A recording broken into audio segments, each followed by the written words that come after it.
என் உயிரிலும் மேலான ஜோதிட ஆன்மீக பெருமக்கள் அனைவருக்கும் ராமநாதபுரத்திலிருந்து டாக்டர் ஆர் தனசேகரனின் அன்பான வணக்கங்கள்.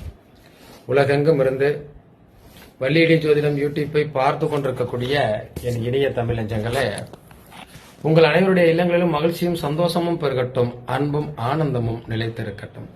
இந்த அற்புதமான தருணத்தில் உங்களோடு பயணிப்பதில் பெருமகிழ்ச்சி அடைகின்றேன். நிறைய இடத்துல கேட்போம், சமையல் அறையில இந்த இரண்டு பொருள்களும் இணைந்திருந்தால் சிறப்பு. இது எல்லார் வீட்லையும் சமையல் அறையில இந்த பொருள்கள் இருக்கணும். இது கட்டாயப்படுத்தப்பட்டு இருக்கும்.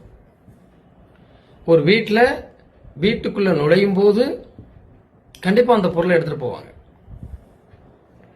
ஒரு புதிய வீடு குடியேறுகிற போது அந்த வீட்டுக்கு போகிற உறவினர்கள் முதல்ல இந்த பொருளை வாங்கி கொண்டே கொடுப்பாங்க. அது என்ன அந்த ரெண்டு பொருள்? இந்த பொருள் கட்டாயமாக சமையலறையில பக்கத்துல இருக்கணும்.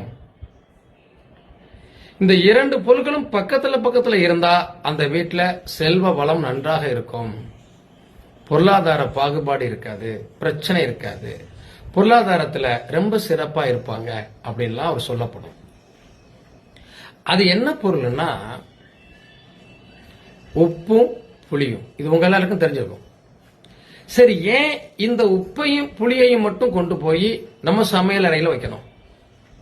அப்படி என்ன அதுல இருக்கு?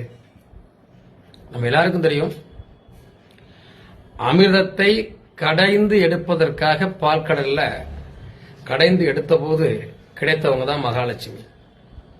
அப்ப அவங்க எங்க இருந்து வர்றாங்க? கடல்ல இருந்து. கடல் எங்க இருக்கிறது? உப்பு. அந்த மகாலட்சுமியினுடைய அம்சமாகத்தான் எல்லா வீடுகள்லையும் உப்பு வாங்கி வச்சிருக்கோம். உப்பை சிந்தக்கூடாது.